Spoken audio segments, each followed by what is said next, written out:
When the biting wind whispers of secrets carried on snowflakes, and the forest offers not sustenance but a life hanging by a thread, how far must one venture into the unknown to answer the call of a desperate soul? Ilara moved through the skeletal embrace of the late winter forest with a silence born of long acquaintance.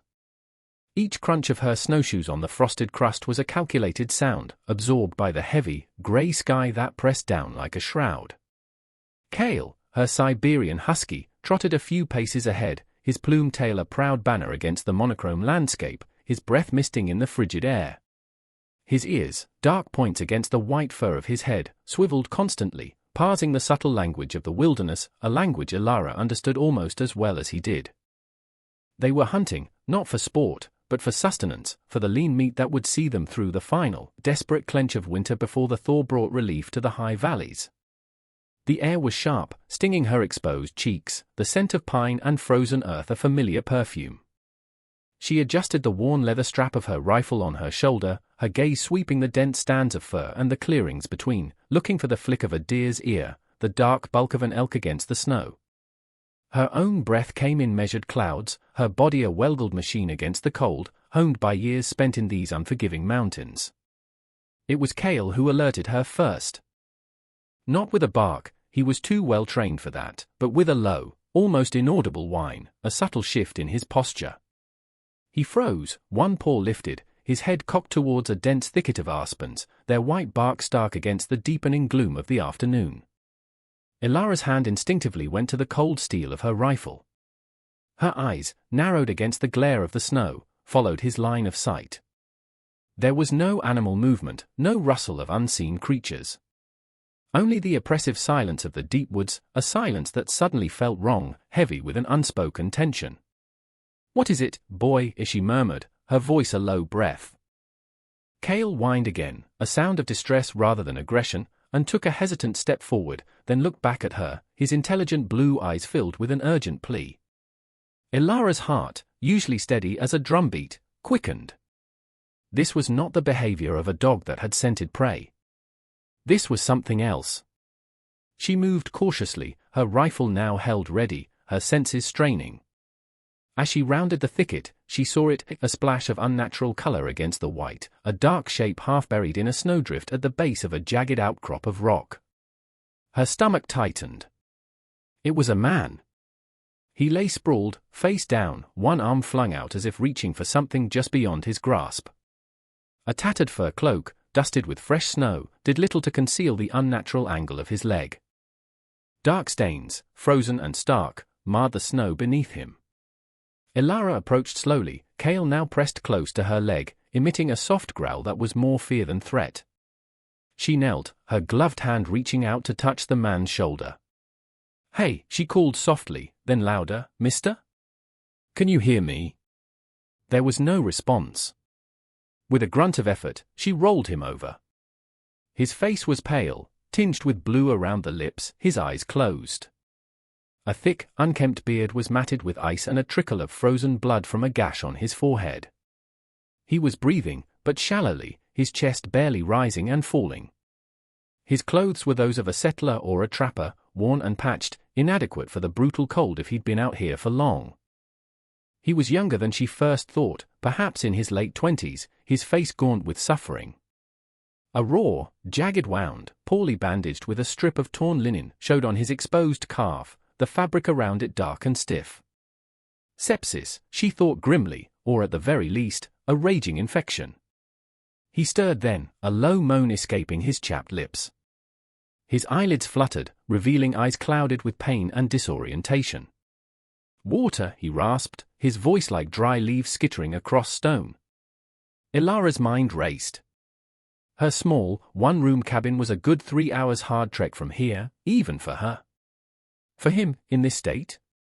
It would be an eternity, perhaps one he wouldn't survive. Leaving him meant certain death. Taking him with her was a monumental risk, a drain on her carefully hoarded resources, a burden that could compromise her own survival.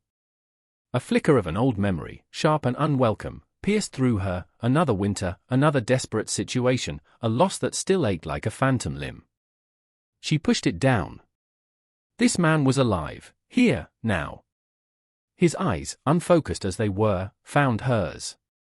A spark of desperate hope, or perhaps just raw fear, flickered within them.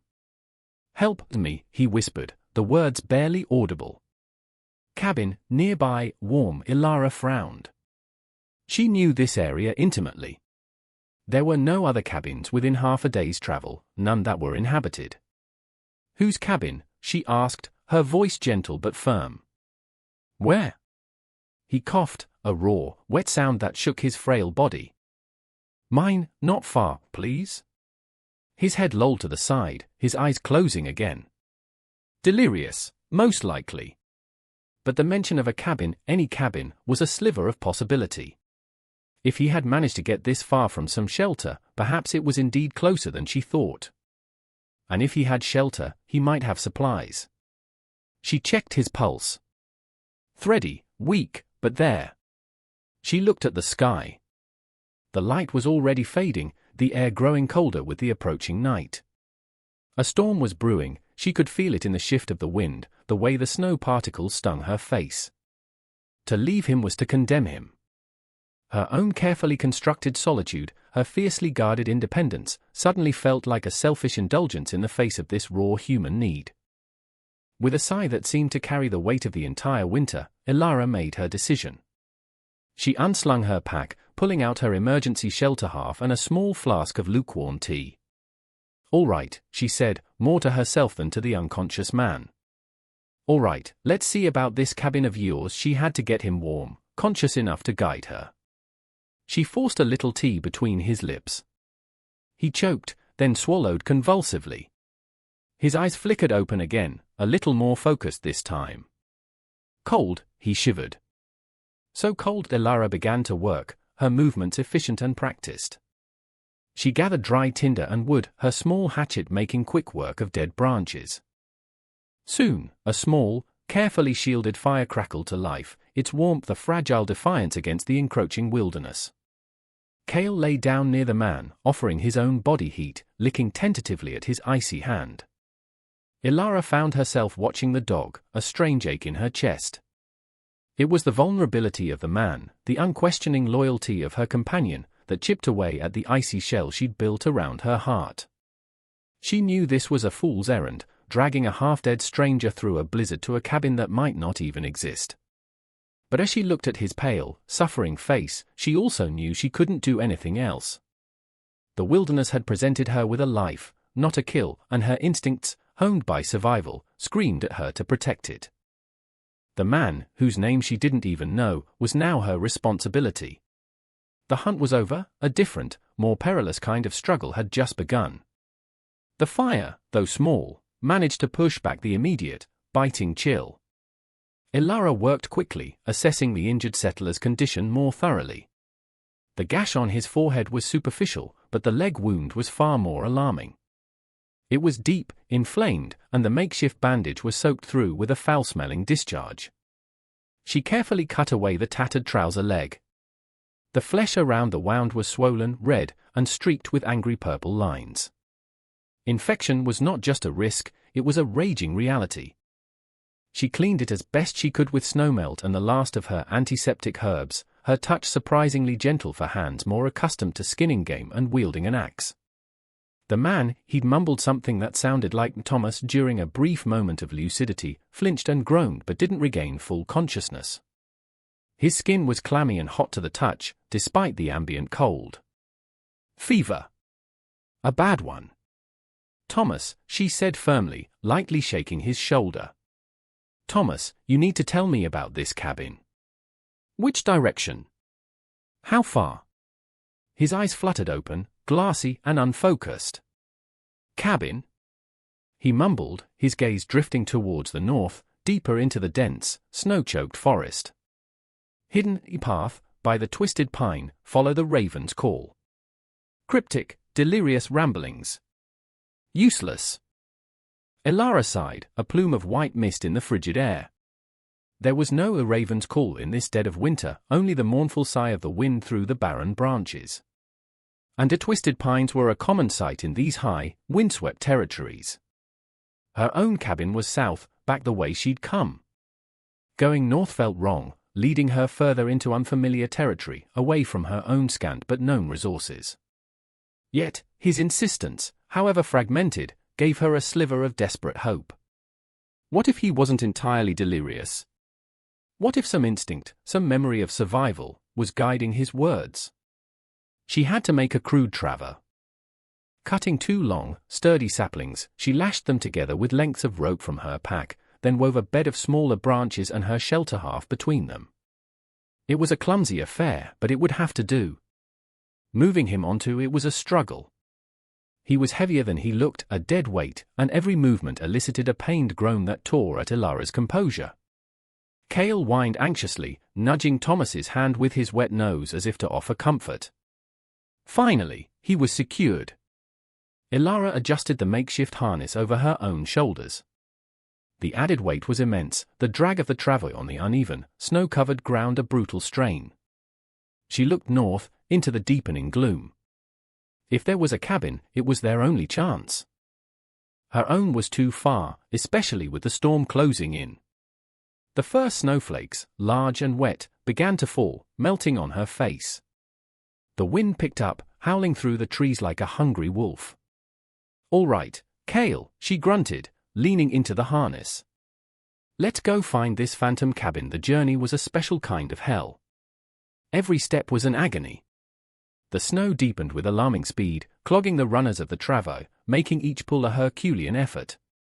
Her muscles screamed in protest, her lungs burned with the effort of drawing in the icy air. Thomas drifted in and out of consciousness, occasionally muttering incomprehensible phrases or shivering violently. Ilara paused every so often to check on him, to force a little more tea or melted snow between his lips, to adjust his coverings. The light faded quickly, plunging the forest into a disorienting twilight.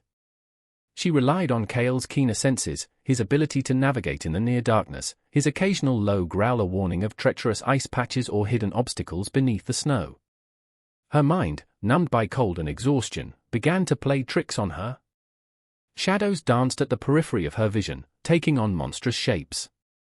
The wind seemed to whisper her name, or warnings she couldn't quite decipher. She thought of her small, warm cabin, the stocked larder, the safety she had so carelessly jeopardized. Was this how she would end? Frozen in an unmarked part of the wilderness, all for a stranger who might already be beyond saving? A surge of anger, hot and fierce, coursed through her.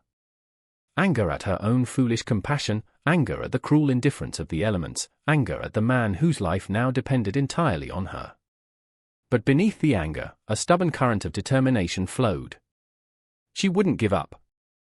Not yet. She remembered a time, years ago, when her younger brother, barely a man, had been caught in an early blizzard while checking trap lines. She'd found him, just like this man, half frozen, delirious. She'd carried him back, fought for his life, but the cold had taken too deep a hold. He died in her arms, his last breath a fragile cloud in the frigid air of their cabin.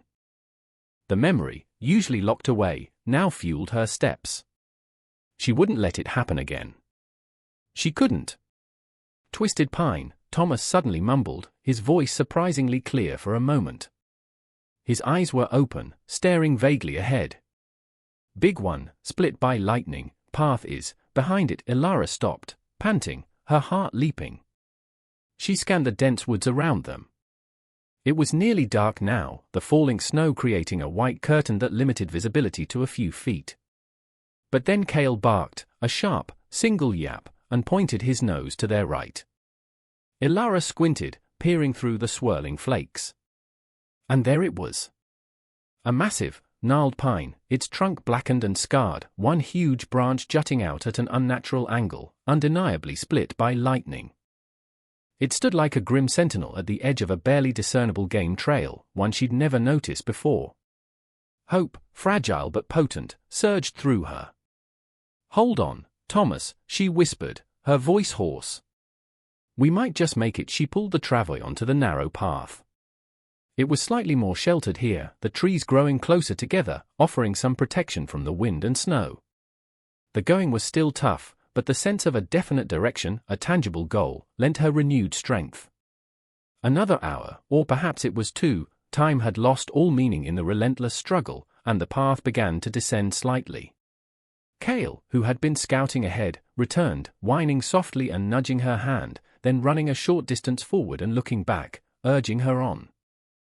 Through the swirling snow, Ilara saw it, a faint, flickering orange glow. A light! And then, the dark, angular silhouette of a structure. A cabin. It was small, low-roofed, hunkered down against the hillside as if trying to disappear into the landscape. Smoke, thin and pale, curled from a stone chimney, a fragile beacon in the howling storm. Relief, so profound it was almost painful, washed over Ilara, making her knees tremble. They had found it. Thomas's cabin. Or at least, a cabin.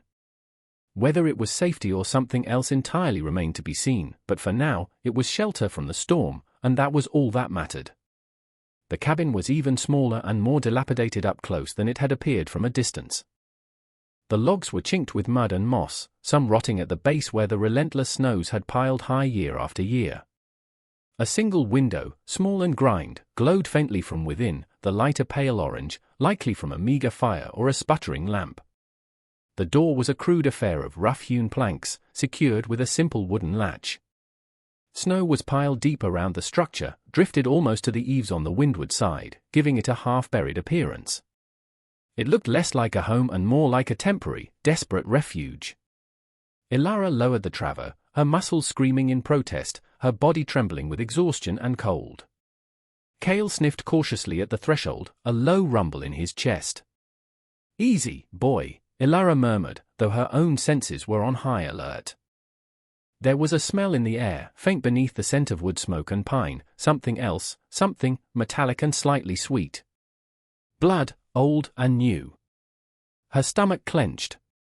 She pushed the thought aside. First, Thomas. She had to get him inside, out of the storm that now raged with full fury, the wind shrieking like a banshee. "Thomas," she said, gently shaking him. "We are here." At the cabin he didn't respond, his breathing shallow, his face flushed with fever. He was burning up. She tried the latch. It was stiff, swollen with damp, but yielded with a sharp crack. The door creaked open inwards, revealing a gloomy, cramped interior. The air that wafted out was thick, heavy, and carried that same unsettling undertone she'd smelled outside, stronger now, mingled with the odor of unwashed bodies and something else, something acrid and chemical. Ilara hesitated for only a moment. Delay was a luxury they couldn't afford. She unstrapped Thomas from the traver, then, with a grunt of effort that sent jolts of pain through her exhausted frame, she half-lifted, half-dragged him across the threshold and into the dim room. Cale followed close at her heels, his ears flat against his head, his eyes scanning the shadows. The interior was even more wretched than the exterior had suggested. A single room, no larger than 10 feet by 12. A rough stone fireplace dominated one wall, a pitiful fire sputtering within its blackened maw, casting flickering, unreliable light. A crude table and 2 rickety stools were the only furniture, apart from a pile of filthy furs and straw in one corner that presumably served as a bed. The floor was packed earth, damp and uneven. But it wasn't the poverty or the squalor that made Ilara's skin crawl. It was the feeling of the place. A palpable sense of misery clung to the air, so thick she could almost taste it. And there were things. A rusty chain bolted to the wall near the fireplace, its end disappearing into the straw bed. Dark stains on the floorboards near the chain, too regular to be accidental spills. A peculiar collection of tools leaning against the far wall, not just the expected axe and saw, but also items that looked more like manacles, and a long, thin whip. Her blood ran cold. This was no ordinary settler's cabin. This was something else. Something sinister. She laid Thomas gently on the foul straw bed, pushing aside the rusty chain. He moaned, his body racked with shivers despite the fever. She had to get his wet clothes off, get him warm, tend to that hideous wound. But her eyes kept being drawn back to the disturbing details of the room. She quickly added some of the wood she'd salvaged from her own pack to the dying fire, coaxing it into a slightly more robust blaze. The increased light did little to dispel the oppressive atmosphere, it only illuminated the grimness more clearly. Who was Thomas? And what was this place? Was he a victim here, or something worse? His delirious words about a hidden path, his desperation, seemed genuine. But the state of this cabin, these unsettling implements, they painted a very different picture. She forced herself to focus on the immediate task. Thomas needed care, urgently. She found a relatively clean, albeit threadbare, blanket folded on a shelf and used it to cover him after stripping off his soaked outer layers. His leg was a horrific sight, the infection clearly spreading. She needed hot water, clean bandages, luxuries this hovel was unlikely to provide. Searching frantically, she found a dented pot and a bucket half filled with icy water. She set the pot near the fire to warm. Her gaze fell upon a small, crudely made wooden chest tucked beneath the table. It was unlocked. Hesitantly, she lifted the lid. Inside, there were no medical supplies. Instead, she found a collection of small, pitiful objects, a child's wooden doll, crudely carved, its painted smile chipped and faded, a tarnished silver locket, empty, a small, leather-bound book with no writing on its cover. Her breath caught in her throat. These were not the belongings of a lone trapper. These felt like mementos, or worse, trophies. Cale, who had been sniffing around the edges of the room, suddenly let out a low, guttural growl, his hackles rising. He was staring intently at a dark corner, a section of the wall partially obscured by a pile of decaying animal pelts. Ilara's heart hammered against her ribs. "What is it, Cale?" she whispered, her hand instinctively reaching for the hunting knife at her belt. The rifle was propped near the door, too far away. She moved towards the corner Cale indicated, her senses screaming danger. The air here was colder, and the metallic, sweet scent of blood was stronger, mixed with the faint, unmistakable odor of decay. She pulled back the stiff, greasy pelts. Behind them, set low in the wall, was another door, small and roughly made, almost invisible in the gloom. It was secured not with a latch, but with a heavy iron bolt, rusted yet clearly functional. A cellar door. The silence in the cabin was absolute, broken only by Thomas's ragged breathing and the crackle of the fire. Ilara stared at the bolted door, a terrible premonition coiling in her stomach. Whatever secrets this cabin held, she had a chilling certainty that the worst of them lay beyond that barrier. The warmth of the fire seemed miles away, unable to penetrate the icy dread that gripped her. This was not a place of refuge. It was a place of nightmares. And she had just walked right into the heart of one. Ilara's hand trembled slightly as she reached for the iron bolt on the cellar door. Cale stood beside her, a low, continuous growl vibrating in his chest, his body tense like a coiled spring. The dog's unease was a palpable warning, mirroring the dread that had settled deep in her own gut. She hesitated. Part of her, the sensible, survival-driven part, screamed at her to leave it alone, to focus solely on Thomas, to get them both out of this accursed place as soon as the storm abated. But another part, the part that had compelled her to help a stranger in the first place, the part that was now thoroughly alarmed by the grim discoveries in the cabin, knew she couldn't ignore it. If there was something, or someone, trapped down there. The bolt was stiff with rust and disuse. She had to use both hands, her muscles straining, before it finally gave way with a grating screech that sounded deafening in the oppressive silence. The small door swung inward with a groan of protesting wood, revealing a narrow, rickety flight of wooden steps disappearing into utter blackness.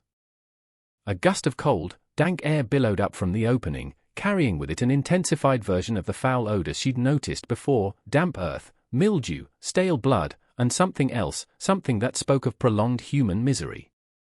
Her stomach churned. Taking a deep breath to steady her nerves, Ilara retrieved a burning piece of wood from the fireplace to use as a makeshift torch. The flickering, resinous flame cast dancing shadows on the rough stone walls of the narrow passage, making the darkness ahead seem even more impenetrable. "Stay, Cale," she commanded softly, though the dog looked reluctant to let her go alone. Guard Thomas with the torch held high, she began her descent. The wooden steps creaked ominously under her weight, several of them feeling soft and rotten. The air grew colder with each step, and the silence from below was unnerving, a heavy, waiting stillness. She could hear her own heart pounding, a frantic drum against the silence. At the bottom of the stairs, she found herself in a small, earthen-floored cellar. It was no more than 6 feet high, forcing her to stoop. The torchlight threw grotesque, leaping shadows across the damp, sweating walls. In one corner, a pile of what looked like discarded rags lay heaped on the floor. And then she saw it. Scratched into the packed earth of the far wall, illuminated by the wavering flame, were words. Desperate, clawed into the dirt with a fingernail or a sharp stone. "Help us! He'll come back. Sarah. Michael. Mama." Below the words were crude stick figures, a larger one holding the hands of 2 smaller ones. "Children." Ilara's breath hitched. Her eyes scanned the small space frantically. There was no one here now. But the evidence of their presence, their terror, was undeniable. As her eyes adjusted further, she saw more. Faint, dark stains on the earthen floor, almost invisible in the gloom, but her hunter's eye, trained to spot the slightest discoloration, picked them out. A small, discarded shoe, caked with mud, half hidden beneath the pile of rags. It was tiny, a child's shoe. A wave of nausea washed over her. This wasn't just a storage cellar. It had been a prison. She moved closer to the rags, her torchlight probing. Lifting a corner of the filthy material, she uncovered a small, handmade doll, almost identical to the one she'd found in the chest upstairs, but this one was dirtier, more battered, as if it had been clutched tightly through unimaginable fear. The air in the cellar felt thick with their suffering, with their silent screams. Who were Sarah and Michael? Who was their mother? And who was that he they feared would return? Her gaze fell upon something else, half buried in the loose earth near the wall where the messages were scratched. She knelt, using the end of her torch to gently brush away the dirt. It was a book. Not a printed book, but a journal, its leather cover damp and mildewed, its pages swollen and stained. The same small, leather-bound book she had seen in the chest upstairs, or one very like it. Perhaps there were 2. Or perhaps this one had been hidden, or dropped, in haste. With trembling fingers, she opened it. The ink was faded and smudged in places, the handwriting small and spidery, sometimes barely legible, but the words leaped off the page, raw and heartbreaking. October 17th, one entry began. He found us on the trail. Said he'd give us shelter from the storm. He lied. He locked us in this terrible place. The children are so frightened. Michael cries for his papa. I try to be strong, but I am so afraid. Ilara's blood ran cold. She flipped through the pages, her eyes devouring the desperate scrawl. The journal chronicled weeks, perhaps months, of captivity. It spoke of a cruel man, sometimes 2, who brought them meager food and water, who threatened them, who seemed to enjoy their fear. It mentioned their father, a trapper named John, who had gone ahead to a distant trading post and was meant to send for them. They had been ambushed on their journey to meet him. The writer, a woman named Abigail, detailed their dwindling hope, her fears for her children, Sarah, aged 8, and Michael, aged 5. She wrote of their sickness, their hunger, their despair. The last entry was dated only a week ago. He was angry today. Said John should have paid by now. He hurt Michael. I don't know how much more we can bear. If anyone finds this, please, tell John we loved him. Tell him we tried to be brave. Ilara closed the journal, her hand clenching around it so tightly her knuckles were white. A cold, hard fury was building inside her, displacing the fear. This Thomas, the man lying helpless upstairs, was he that heaped from the journal? Or was he another victim, perhaps someone who had stumbled upon this horror and tried to intervene, only to be injured and left for dead himself? His desperate plea for help, his mangled leg, the story of an ambush seemed to fit more with him being a victim. If he was one of the captors, why would he lead her here, injured and alone? Unless it was a trap of a different kind. She had to know. She took the journal and climbed back up the creaking stairs, emerging into the relative brightness of the cabin's main room. Cale whined softly and licked her hand, sensing her distress. Thomas was still unconscious, his breathing shallow and rapid. His face, even in the dim light, was contorted in pain. She looked at him, then at the journal in her hand. The pieces were starting to click into place, forming a horrifying picture. The cabin wasn't Thomas's. It was a prison. And Abigail, Sarah, and Michael, where were they now? Had their captor moved them? Or worse? The last entry was a week old. A week was a long time in these conditions. The thought that Thomas might be one of the captors, feigning injury, was a chilling one. But his wound seemed too real, too severe. The infection was life-threatening. If he was faking, he was doing a dangerously convincing job. No, her gut told her he was a victim too, perhaps one who had escaped, or been left for dead after trying to help. She had to try and get more information from him. She placed the journal on the crude table, her mind racing. The storm still howled outside, a relentless barrage of wind and snow. They were trapped here, for now. Trapped with the ghosts of a suffering family and the terrifying possibility that their tormentors might return. Ilara felt a profound shift within herself. The simple act of rescuing an injured man had spiraled into something far darker, far more dangerous. This was no longer just about survival. It was about justice. It was about finding out what happened to Abigail and her children. And if they were still alive, it was about saving them. The weight of that responsibility settled upon her, heavy and inescapable. Ilara spent the next hour in a state of heightened tension, her mind a whirlwind of horrifying possibilities and grim calculations. She tended to Thomas, forcing herself to focus on the immediate. She managed to get some lukewarm broth, made from her own dried meat and herbs, into him. He swallowed weakly, his eyes still clouded with fever, but he seemed to draw a little strength from it. His skin was still dangerously hot. She bathed his forehead with snowmelt, trying to bring the fever down, her movements gentle despite the turmoil inside her.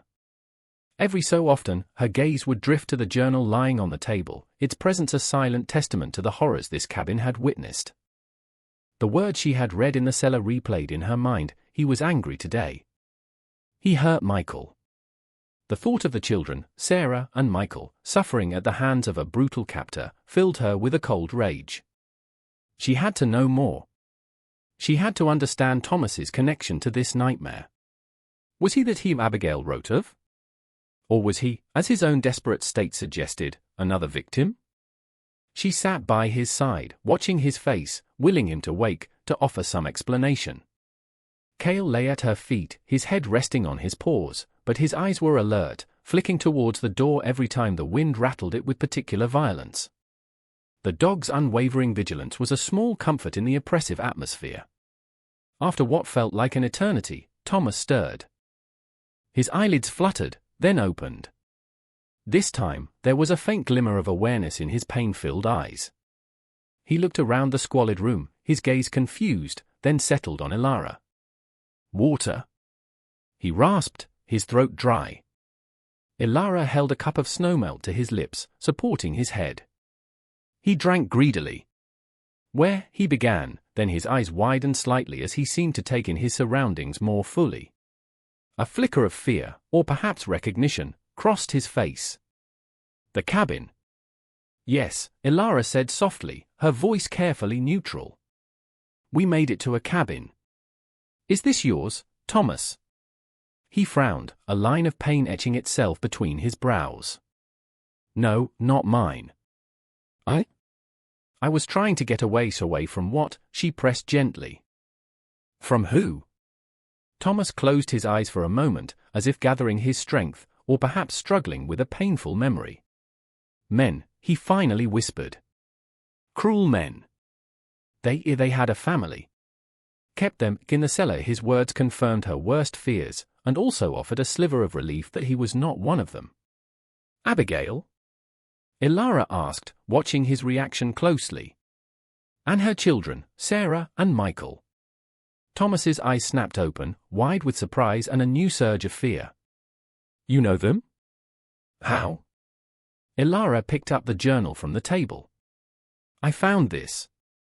In the cellar. She held it out so he could see it. His face paled further, if that was even possible. He stared at the journal as if it were a venomous snake. "Abigail's journal," he breathed. I tried to help her. To get it out. To take it to her husband, John. He's at Fort Bridger, waiting for word. What happened, Thomas?" Elara urged. "Tell me everything." His story came out in broken fragments, punctuated by gasps of pain and fits of shivering from the fever. He was a lone trapper, new to these mountains. He'd stumbled upon the cabin by accident a few weeks ago, drawn by the faint smell of smoke, thinking he might find a friendly face or a place to trade. Instead, he'd found a nightmare. He'd seen two men, Silas, the clear leader, a hulking, brutal man with a scarred face, and his quieter but equally cruel companion, a weaselly man named Pike. He'd overheard them talking, realized they were holding people captive. Abigail and her two small children. Thomas described how he'd hidden, watched them for a couple of days, horrified by their cruelty, by the children's cries. He was no fighter, he admitted, just a trapper, but he couldn't just walk away. He'd waited until Silas and Pike had left on one of their hunting or trapping trips. They were often gone for a day or two at a time. He'd managed to speak to Abigail through a crack in the cellar door, promising to get help. She had pushed the journal through the crack, begging him to take it to her husband, to alert the authorities. She told him about another, smaller journal she kept hidden upstairs in a chest, a decoy in case they searched. "I was trying to get away with it," Thomas continued, his voice choked with emotion. "But they came back early. Silas, he caught me near the edge of their territory. He knew I'd been at the cabin. He accused me of trying to steal their property." Thomas shuddered. "They beat me. Broke my leg. Left me for dead in the snow. I crawled for days. I don't know how long. I thought I was going to die out there." Elara listened, her heart aching for him, for Abigail, for the children. His story aligned with the evidence, with the journal, with his own horrific injuries. The raw terror in his eyes when he spoke of Silas was too genuine to be faked. "What happened to Abigail and the children?" Elara asked, her voice barely a whisper. Are they still here?" Thomas shook his head weakly. "I don't know. When Silas caught me, he was in a rage. He said he was tired of waiting for John's ransom, that the woman and her brats were more trouble than they were worth. He said he was going to get rid of them. Make an example." A cold dread filled Elara. "When was this, Thomas? When did they catch you?" 3 days ago, he whispered. "Maybe 4. It's all a blur. 3 or 4 days. An eternity. If Silas had meant to harm them then." Elara felt sick.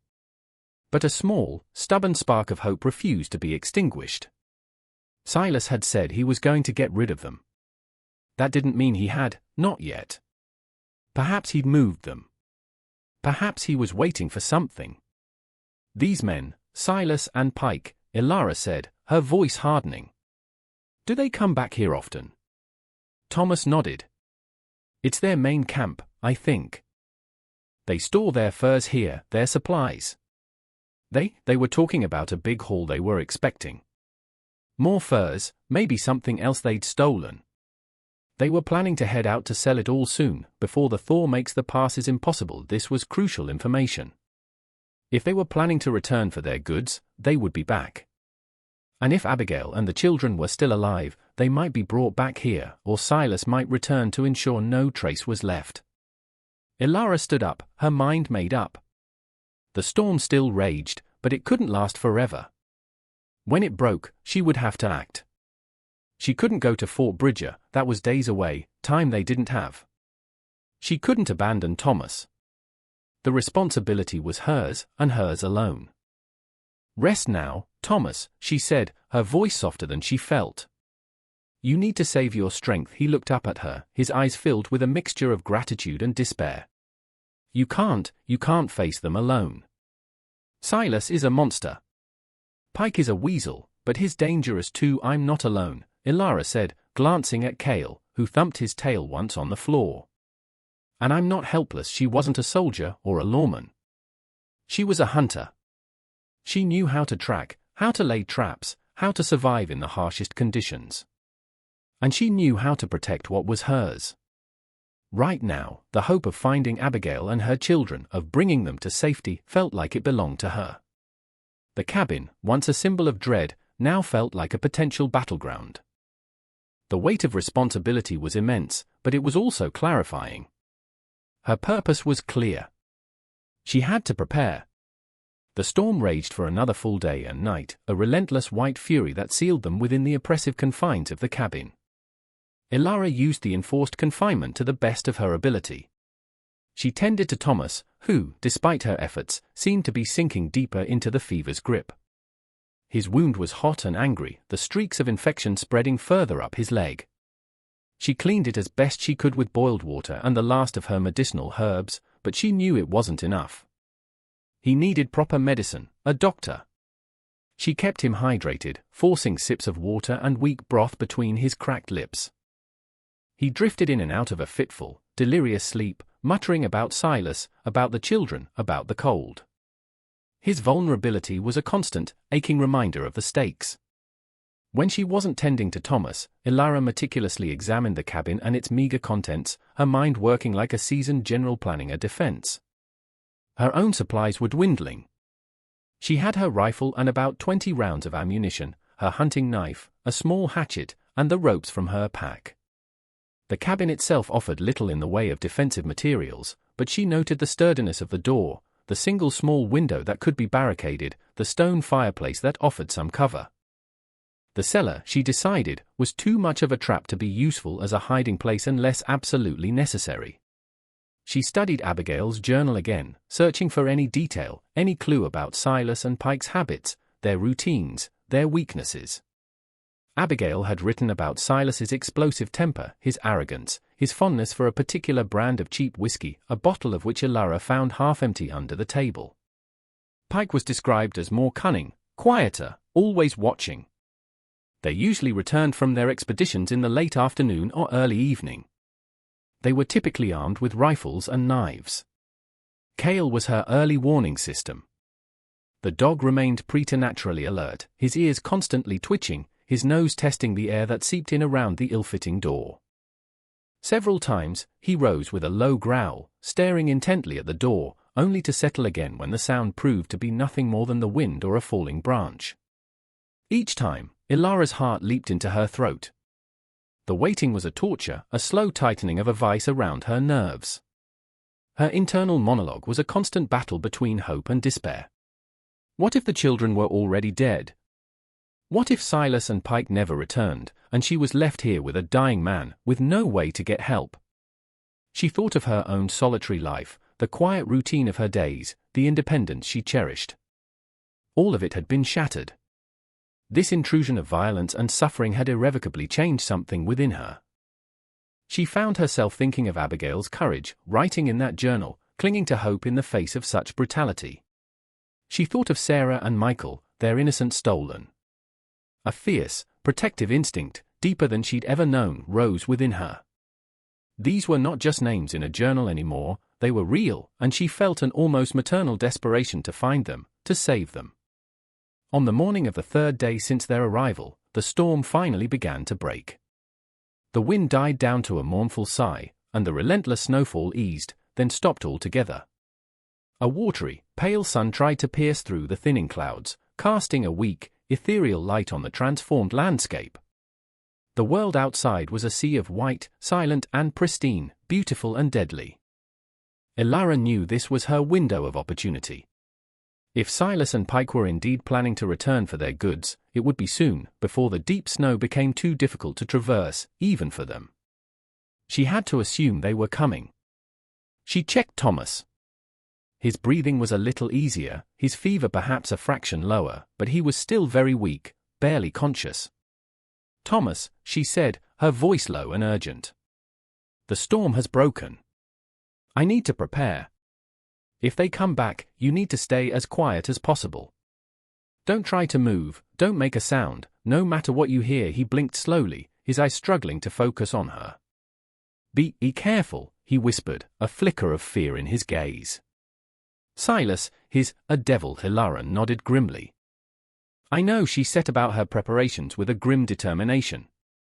She barricaded the small window with the rickety table, wedging it tightly. She checked the door latch, ensuring it was as secure as possible, and propped a heavy log against it from the inside. She laid out her rifle and ammunition on the remaining stool, within easy reach. Her knife was strapped to her belt, the hatchet tucked into her waistband. She ate a little of her remaining dried meat, forcing herself to swallow, though her stomach was tight with anxiety. She gave Cale a reassuring pat. "You'll tell me if they come, won't you, boy?" Cale looked up at her, his intelligent eyes meeting hers, and let out a soft woof, as if in understanding. Hours passed. The silence in the cabin was thick with anticipation. Ilara sat, listening, every nerve ending tingling. She practiced calming her breath, slowing her heart rate, just as she did when stalking elusive prey. But this prey was far more dangerous. This prey hunted back. Late in the afternoon, as the pale sun began to dip towards the horizon, casting long, blue shadows across the snow, Cale suddenly lifted his head. His ears pricked forward, his body tensed. A low growl rumbled in his chest, deeper this time, more urgent. Ilara's heart leaped. "What is it?" she whispered. Cale rose to his feet, moving silently to the door, sniffing at the crack at the bottom. The growl intensified. He looked back at Ilara, his eyes glinting. They were coming. Ilara grabbed her rifle, her hand surprisingly steady. She moved to a position beside the door, where she would be out of immediate sight if it was forced open, but could still command a view of the entrance. She took a deep breath, her senses sharpening, her mind clearing. The fear was still there, a cold knot in her stomach, but it was overlaid now with a hunter's focus, a primal readiness. She could hear them now, faint sounds at first, the crunch of snowshoes, a muffled curse, then voices, drawing closer. Two men, their tones rough and careless. "Blast this snow," one voice grumbled. Silas, she guessed, his tone deep and gravelly, just as Thomas had described. Should have dealt with that woman and her brats before this storm hit. "Wasted trip if they ain't here, or maybe they froze, boss," another voice, higher pitched and reedy, replied. "Pike." "Good riddance, I say," Ilara's blood ran cold at their casual cruelty.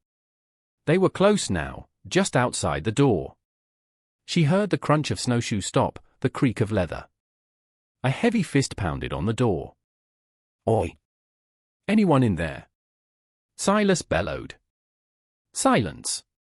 Ilara held her breath, her finger tightening on the trigger of her rifle. Cale stood rigid beside her, silent now, but every muscle quivering. Another, harder pound on the door. "I know you're in there, you thieving bastard!" Silas roared. He must have seen signs of Thomas's escape, or perhaps her own tracks, though she'd tried to be careful. "Thought you could steal from Silas, eh? Open this door, or I'll kick it down and skin you alive." The confrontation she had dreaded, and prepared for, was about to begin. The heavy log Ilara had propped against the door shuddered violently as a powerful kick landed on the outside. "I said, open up!" Silas roared, his voice a furious bellow that seemed to shake the very foundations of the small cabin. Another kick, splintering wood around the latch. Ilara pressed herself tighter against the wall, her rifle aimed at the point where the door would burst open. Cale emitted a low, savage snarl, baring his teeth. Thomas, on his straw pallet, moaned softly, his eyes wide with terror. "Quiet," Ilara hissed at him, not taking her eyes off the door. The wood groaned, protested, then with a final, explosive crack, the latch gave way and the door flew inward, slamming against the interior wall. For a heart-stopping second, Silas stood framed in the doorway, a massive, bearish figure silhouetted against the dying light. He was even larger and more intimidating than Thomas's description had conveyed, his face a roadmap of scars, his eyes small and cruel beneath a heavy brow. He held a long-barreled rifle loosely in one hand. Behind him, slightly to one side, hovered the smaller, wirier figure of Pike, a nervous energy about him, his own rifle held more at the ready. "Well, well," Silas sneered, his eyes quickly scanning the dim interior, fixing first on Thomas, then on Ilara. A look of surprise, then contemptuous amusement, crossed his face. "What have we here?" A little doe playing protector to a wounded buck. "Didn't expect company," a pike chuckled, a nervous, unpleasant sound. "She's a feisty one, boss. Look at her, holding that rifle like she knows how to use it." Ilara didn't speak. Her gaze was locked on Silas, her finger steady on the trigger.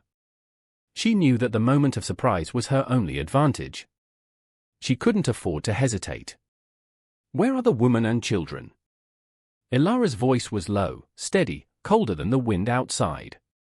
Silas's amusement faded, replaced by a dark scowl. "None of your damn business, sweetheart. But since you asked so nicely, let's just say they won't be troubling anyone anymore." A raw agony, sharp and fierce, pierced through Ilara. He was lying. He had to be lying. She wouldn't let his words break her resolve. "You're Silas," she stated, her voice flat. "And you're Pike. Thomas told me about you." "About what you did to Abigail and her children?" Silas's eyes narrowed. He glanced at Thomas, who cringed under his venomous glare. "So the rat talked before he croaked, eh?" Should have finished him proper. He took a step into the cabin. "Now, be a good girl and put that rifle down. We can discuss this like civilized folk. Maybe you just got lost, found this place by accident." "I'm not putting anything down," Ilara said, her rifle unwavering. "You're going to turn around and leave. And you're going to tell me where they are." Silas let out a harsh laugh. "You got spirit, I'll give you that. But you're outnumbered, little doe." And outgunned, he took another step, Pike moving to flank him slightly, trying to get a clearer shot. This was it. The moment stretched, taut and fragile. Ilara knew she couldn't take them both in a direct firefight, not in this confined space. She had to create chaos, use the environment. Her eyes flicked for a fraction of a second to the fireplace, where the embers still glowed. An idea, desperate and dangerous, sparked in her mind. "Cale, now," she yelled. With a roar that was terrifying in its ferocity, Cale launched himself from her side, not at Silas, but at Pike. The smaller man, startled, yelped and stumbled backward, his rifle discharging into the ceiling as he tried to fend off the snarling husky. The sudden explosion of sound and movement was the diversion Ilara needed. As Silas's attention was momentarily distracted by the attack on his companion, Ilara didn't fire her rifle. Instead, she lunged for the heavy iron poker leaning against the fireplace. With a swift, desperate movement, she thrust it deep into the glowing embers, then whirled, the end of the poker now a searing, smoking brand. Silas, recovering quickly, was raising his rifle towards her. He was too close for her to bring her own gun to bear effectively.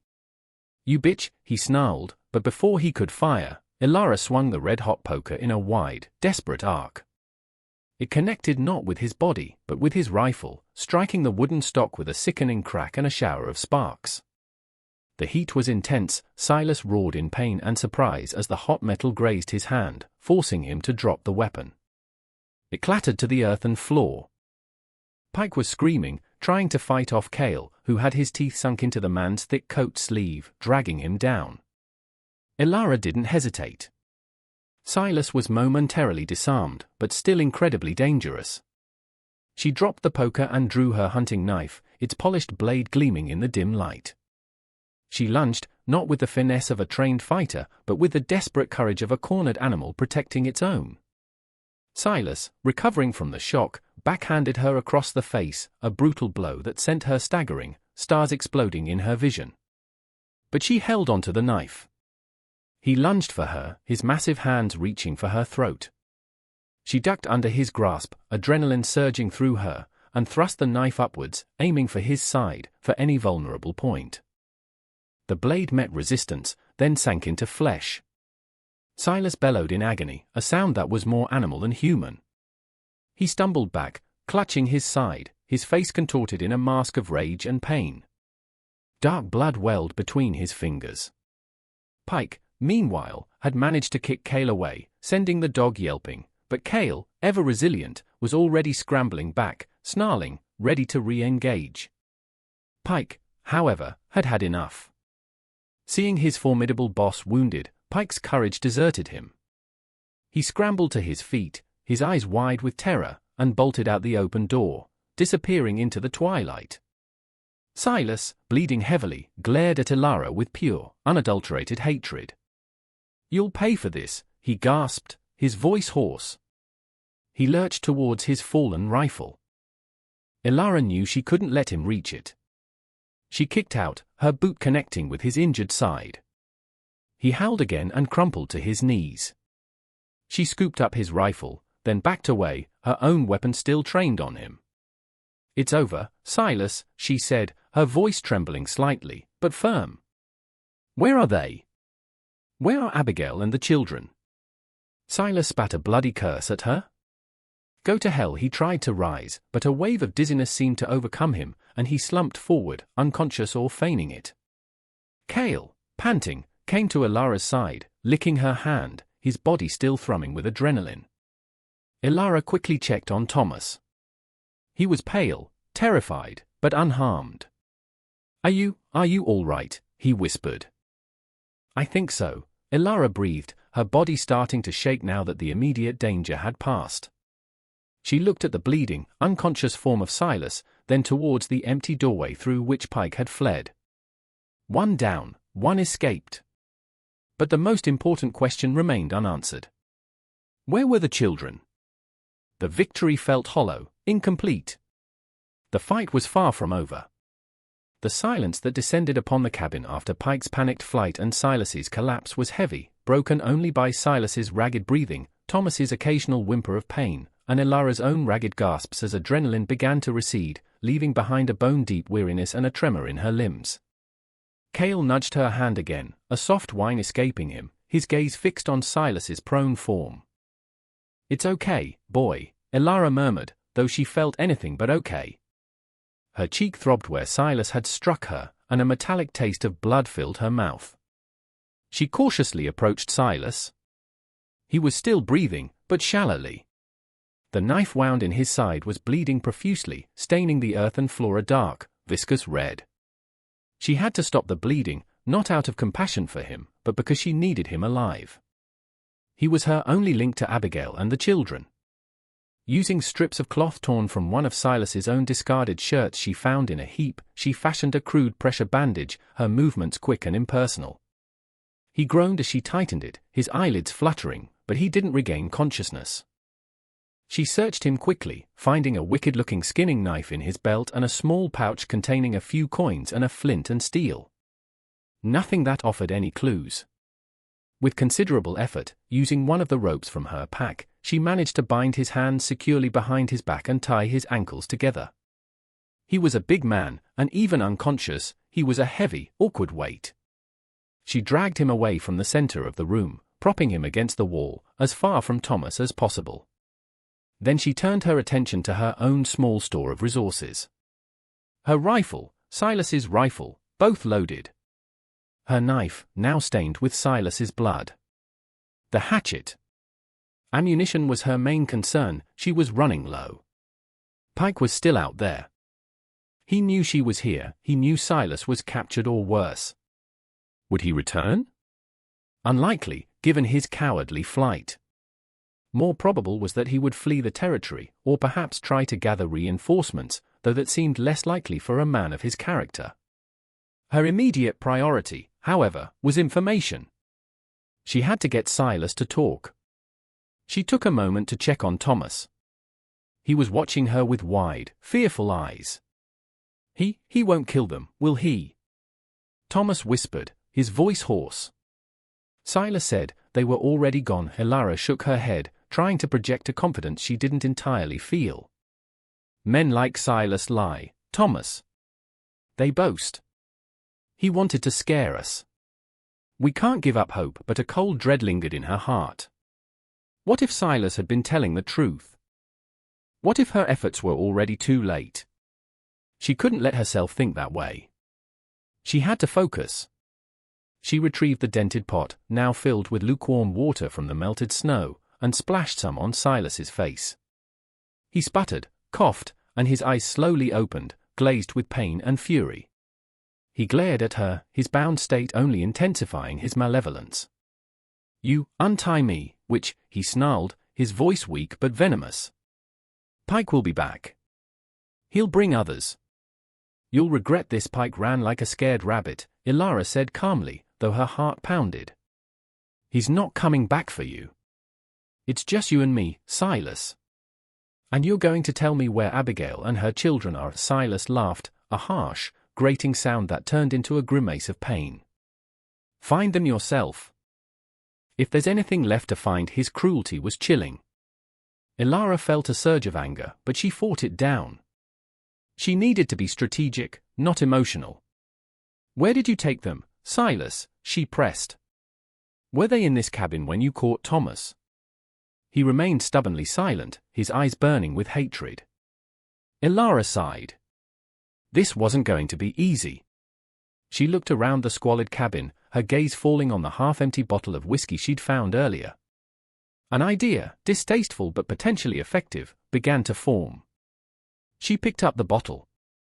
"You look like you could use a drink, Silas," she said, her voice deceptively mild. To ease the pain, he eyed her suspiciously. "What's your game?" "No game," she replied, uncorking the bottle. The strong, cheap scent of whiskey filled the small space. "Just a little kindness. Maybe it'll loosen your tongue." She knew it was a risk. Alcohol could make him more belligerent, or it could make him talkative, more prone to boasting or letting slip crucial details. Given his arrogance, she banked on the latter. She held the bottle near his lips. He hesitated, then, with a grunt, allowed her to pour a small amount into his mouth. He swallowed, coughed. She gave him a little more. "They were valuable," Silas eventually mumbled, his voice raspy. His eyes had a slightly unfocused look now, whether from the whiskey, the blood loss, or a combination of both, Ilara couldn't tell. The woman and her brats. John was supposed to pay. Rich trapper, they said. But he was slow. Too slow, so they're still alive? Ilara asked, keeping her voice even, trying to hide the desperate hope that leaped within her. Silas smirked, a truly unpleasant sight on his scarred face. "Maybe. Maybe not. Depends on my mood." He took another swig of whiskey when she offered it. Pike wanted to be rid of them weeks ago. Too much mouths to feed, too much noise. "But I had a plan." "What plan, Silas?" "There's an old line cabin," he said, his words slurring slightly. "Deeper in the mountains. North of here. 2 days hard travel. Took them there after that fool Thomas snooped around. Couldn't risk them being found here, not with our main stash." Ilara's heart pounded. North. 2 days travel. It was a long shot, but it was something. "Are they still there?" Silas shrugged, then winced as the movement pulled at his wound. "Left them with enough food for a few days. Told them I'd be back. Maybe I will, maybe I won't. Depends if their old man ever shows up with the coin." His eyes gleamed with a cruel amusement. He was toying with her. "You need to be more specific, Silas," Ilara said, her patience wearing thin. "How do I find this cabin?" He chuckled. "Why should I tell you? So you can be a hero? Rescue the damsel and her brats? Because if you don't," Ilara said, her voice dropping to an icy whisper, leaning closer, "I'll leave you here, Silas. Tied up. Pike's not coming back. The wolves will find you before anyone else does.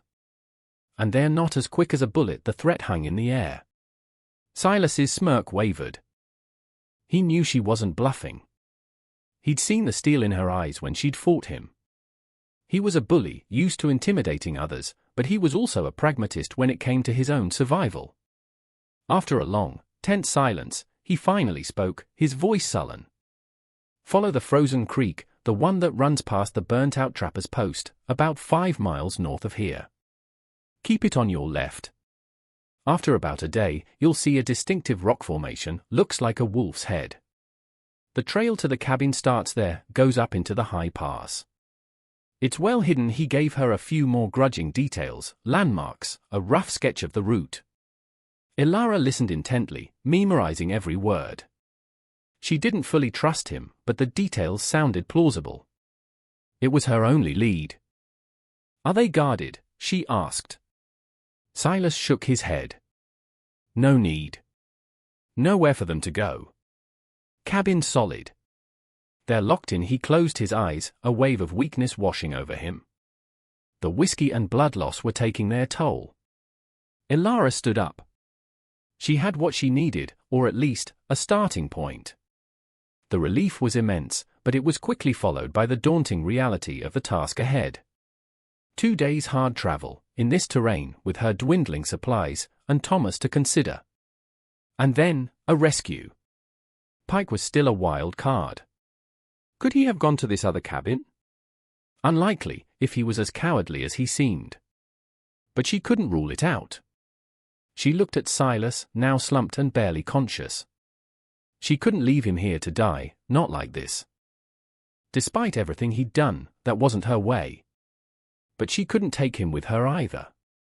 She would have to leave him secured, with some food and water, and hope that someone, perhaps from Fort Bridger, once she could get word out, would find him before it was too late.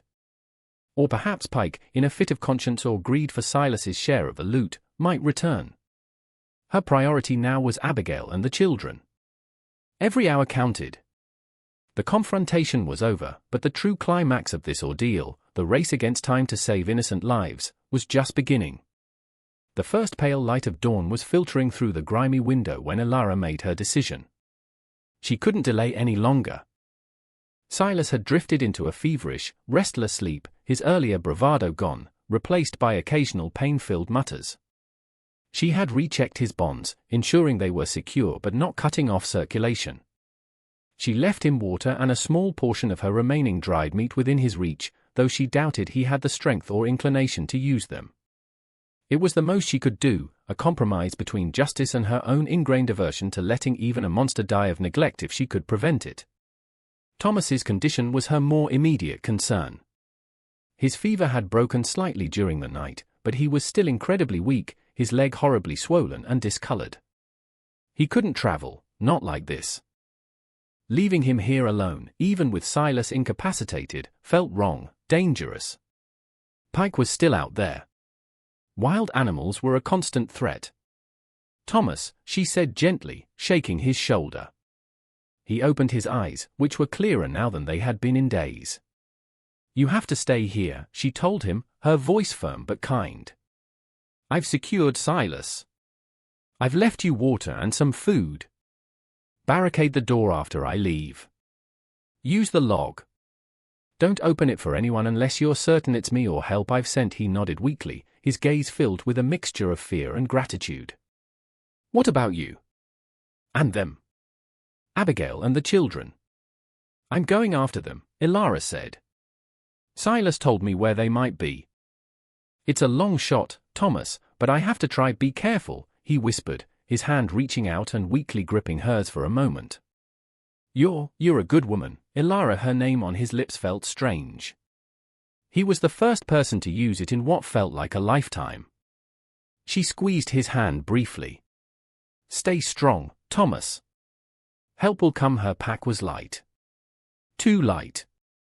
A little food, her bedroll, the hatchet, her knife, and the 2 rifles with their precious, limited ammunition.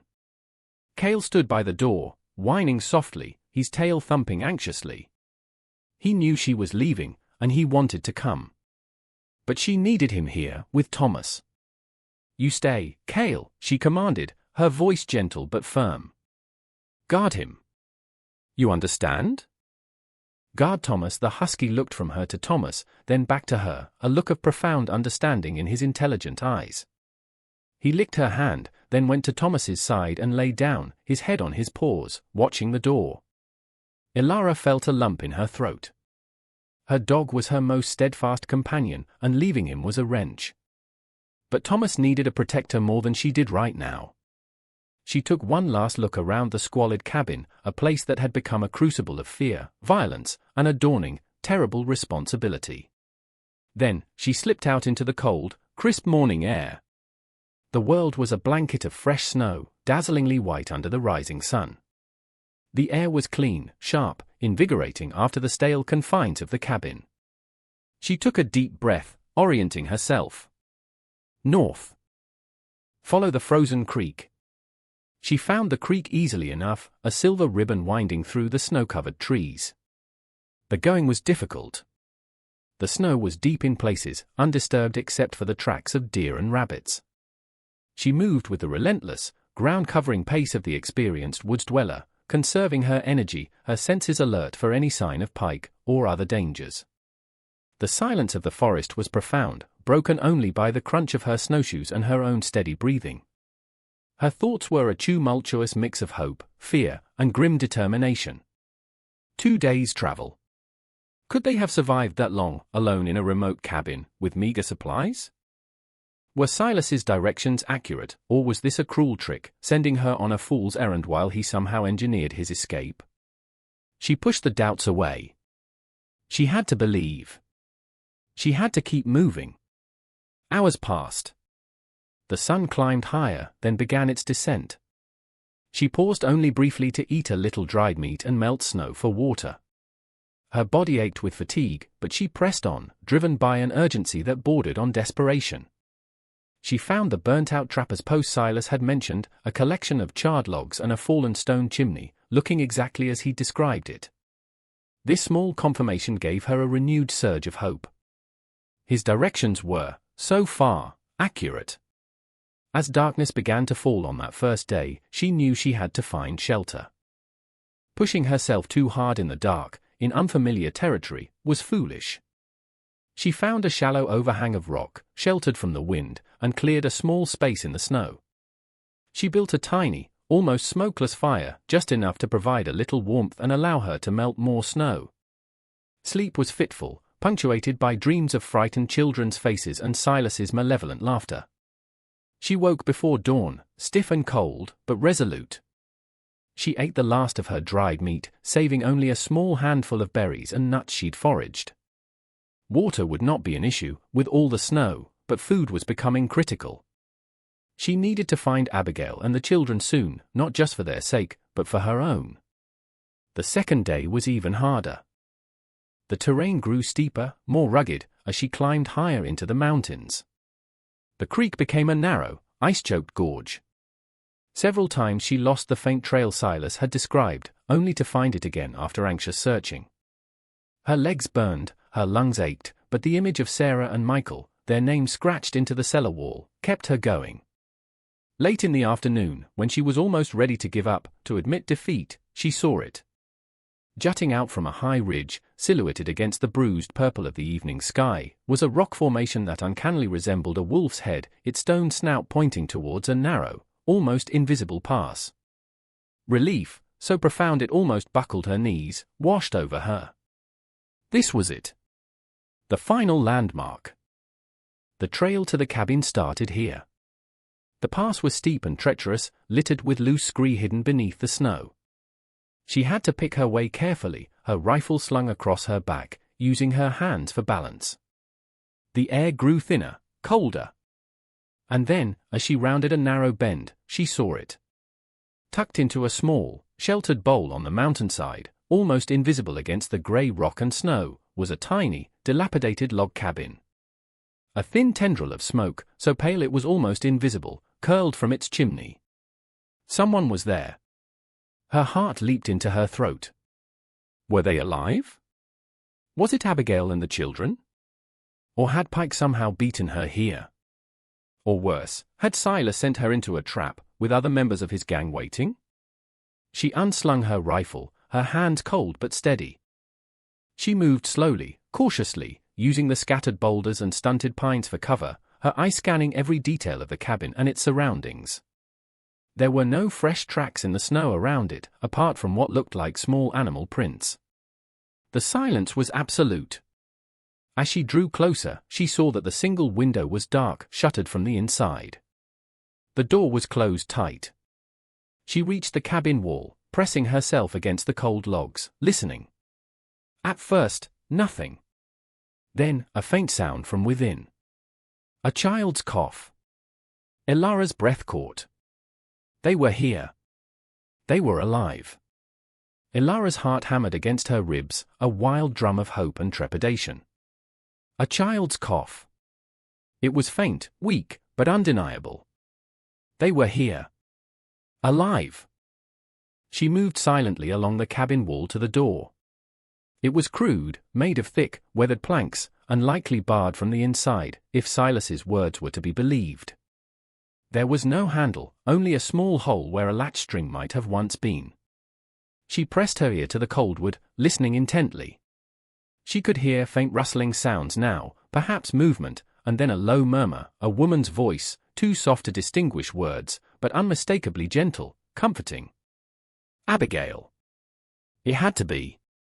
Ilara's hand went to the rifle, then hesitated. Barging in, even with the best intentions, could terrify them further. She needed to announce herself, to reassure them. Abigail, she called softly, her voice barely above a whisper, hoping it would carry through the thick wood. Abigail, are you in there? Silence from within.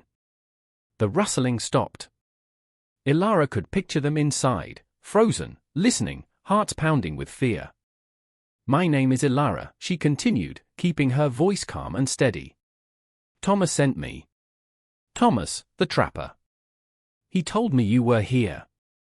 I've come to help. More silence.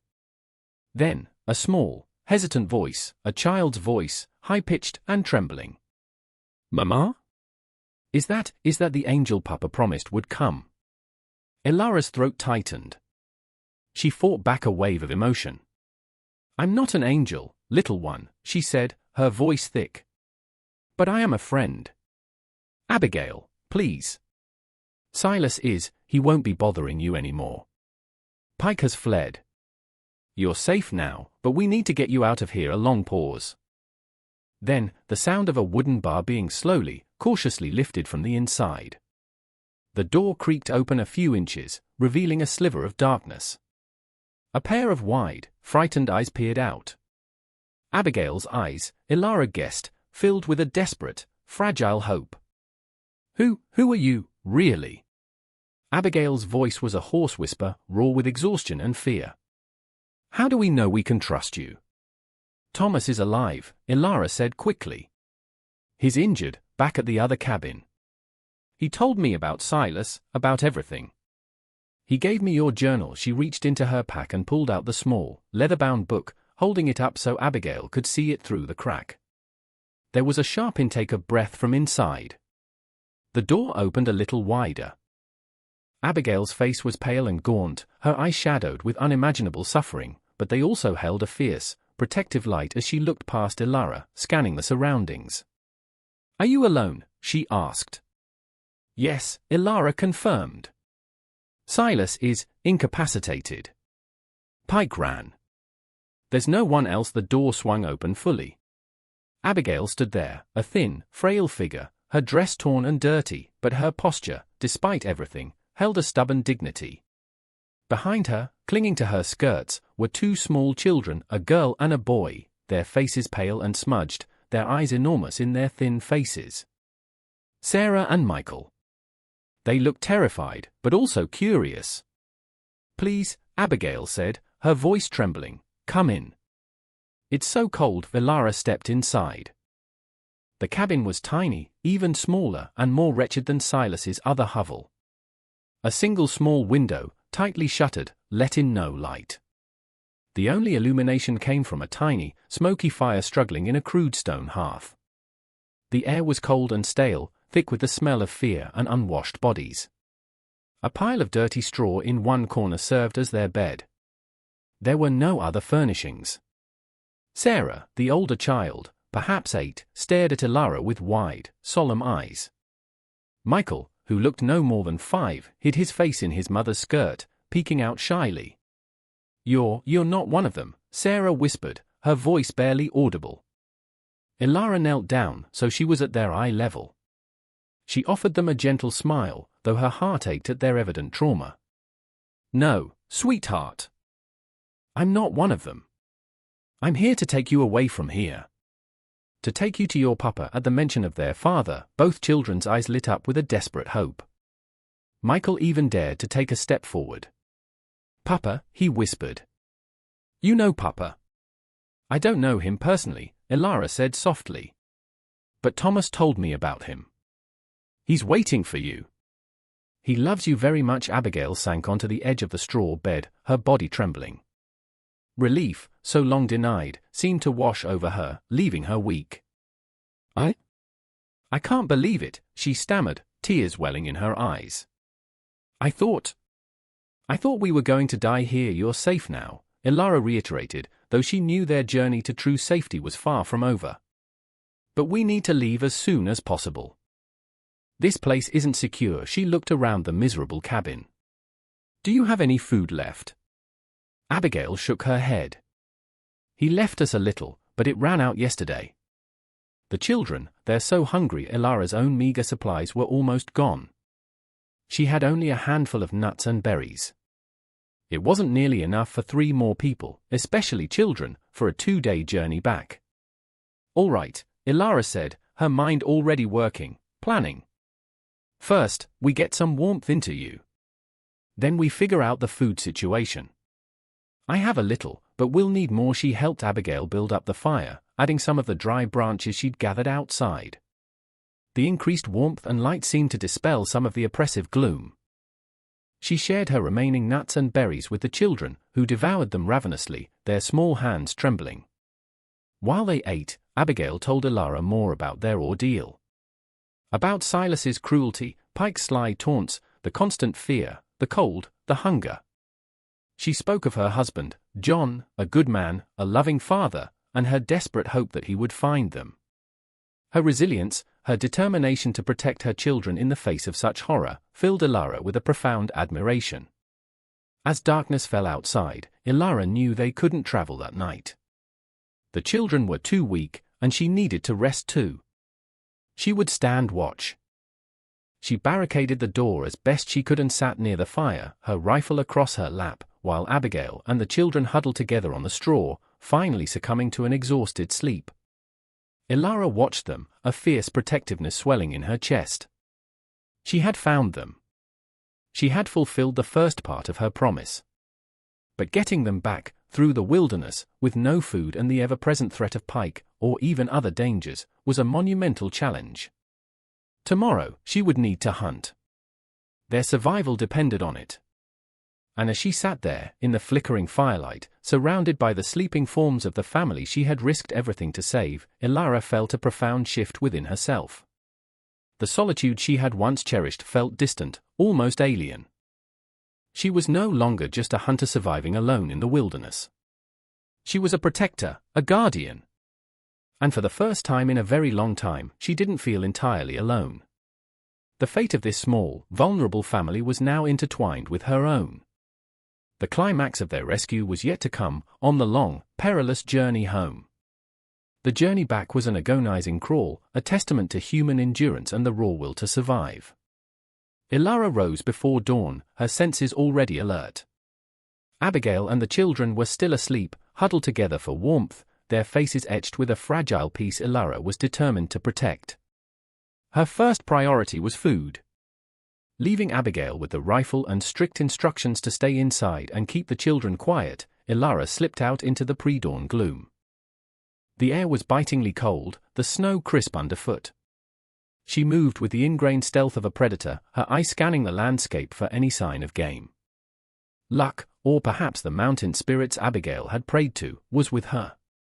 After an hour of patient tracking, she spotted a young deer, its breath misting in the frigid air as it scraped at the snow for lichen. A single, clean shot from her remaining rifle, Silas's rifle, as her own was back at the first cabin, brought it down. It was a small mercy, but a vital one. She field-dressed the animal quickly, taking only what they could carry, burying the rest to retrieve later if possible, or leave for other creatures of the wild. The fresh meat, roasted over their small fire, was the first proper meal Abigail and the children had eaten in days. It brought a touch of color back to their pale cheeks, a spark of life to their dull eyes. Ilara, despite her own hunger, ate sparingly, ensuring they had the most. The trek itself was brutal. The children, though buoyed by the hope of seeing their father, were weak and unaccustomed to such hardship.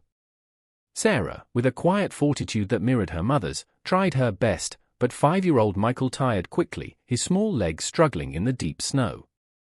Ilara often carried him, his small, trusting weight a precious burden on her already aching back.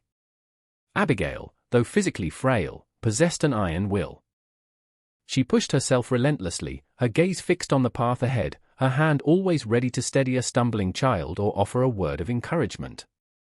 Ilara led the way, breaking trail, her eyes constantly scanning for danger, for any sign of pike, for wolves, for treacherous ice or avalanche-prone slopes. The wilderness that had been her home now felt fraught with a different kind of peril, not just to herself, but to the vulnerable lives she was shepherding. They made slow progress. Each mile felt like 10. The first night, they sheltered again in a shallow cave Ilara found, huddling together for warmth around a carefully concealed fire. Ilara took the first watch, her senses strained, listening to the night sounds of the forest, her thoughts a mixture of anxiety and a fierce, burgeoning affection for this small, battered family. She found herself talking to Abigail in hushed tones, sharing stories of the mountains, listening as Abigail spoke of her life before the abduction, of her love for her husband and children. A bond was forming between the two women, forged in shared adversity and a common purpose. On the second day, as they neared the area where Silas's first cabin lay, Ilara's tension mounted. What would they find? Had Thomas survived? Had Cale managed to protect him? What of Silas? She left Abigail and the children hidden in a thicket, well off the trail, with strict instructions not to move or make a sound until she returned. Then, moving with extreme caution, she approached the cabin. The silence around it was unnerving. There was no smoke from the chimney. She circled it slowly, her rifle ready. The door was still barricaded from the inside, as she had left it. Thomas, she called softly. Cale. A muffled bark answered her, followed by a weaker, human voice. Ilara? Is that you? Relief flooded through her. She quickly dismantled the barricade and pushed the door open. Thomas lay on his pallet, pale and weak, but alive. Cale was beside him, wagging his tail furiously at the sight of her, then rushing to greet her with joyful whimpers and licks. "He's here," Thomas said, his voice filled with awe, gesturing towards the corner where Silas lay. The dog. Cale, he wouldn't let him move, not an inch. Growled every time he stirred. Silas just gave up. Ilara looked. Silas was still bound, glaring at her with sullen resentment, but he looked weaker, his fight gone. Cale had indeed been a formidable guard. Abigail and the children are safe, Ilara told Thomas, her voice thick with emotion. They're nearby. We need to get you all out of here. The reunion between Thomas and Abigail's family was quiet, heartfelt. Abigail wept as she thanked Thomas for his bravery, for sending Ilara. The children, though shy, seemed to sense his gentle nature. The challenge now was transport. Thomas still couldn't walk. Ilara, with Abigail's help, reinforced the travo she had built earlier. They would have to take turns pulling him, a grueling task on top of caring for the children. As for Silas, Ilara faced a dilemma. She couldn't take him with them, not in his condition, and not with the children. But she couldn't just leave him to die, despite everything. You stay here, she told Silas, her voice devoid of emotion. We'll send word back from Fort Bridger. If you're lucky, someone will come for you before the wolves do. It was a harsh mercy, but it was all she could offer. The journey to Fort Bridger took another 4 days, an epic struggle against exhaustion, hunger, and the ever-present cold. Ilara hunted when she could, sharing her meager kills. They pushed themselves to their limits, and then beyond. Abigail's quiet strength was a constant inspiration, and even the children, sensing the desperate importance of their journey, showed remarkable resilience. Finally, one afternoon, as the sun was beginning to set, casting long shadows over the snow-covered plains, they saw it, the distant, smoky haze of Fort Bridger, the faint outline of its wooden palisades. A collective sob of relief escaped them. When they finally stumbled through the gates, they were a pitiable sight, ragged, exhausted, half-starved, but alive. The appearance of a woman, 2 small children, and an injured man, led by another woman armed and resolute as any frontiersman, caused an immediate stir. But the true commotion began when Abigail, her voice trembling, asked for her husband, Jonathan Reed. A burly, bearded man, his face etched with worry and grief, pushed through the gathering crowd. His eyes fell on Abigail, then on Sarah and Michael. "Abigail," he whispered, his voice choked with disbelief. "My God, is it truly you?" The reunion was a torrent of tears and joyful cries, a raw, overwhelming display of love and relief that brought tears to the eyes of even the hardened trappers and soldiers watching. John Reed enveloped his wife and children in a fierce embrace, murmuring their names over and over, his body shaking. Elara stood back, her heart aching with a bittersweet joy, watching the family she had fought so hard to save finally find their safe harbor. Thomas, supported by two sympathetic trappers, watched with a tired smile.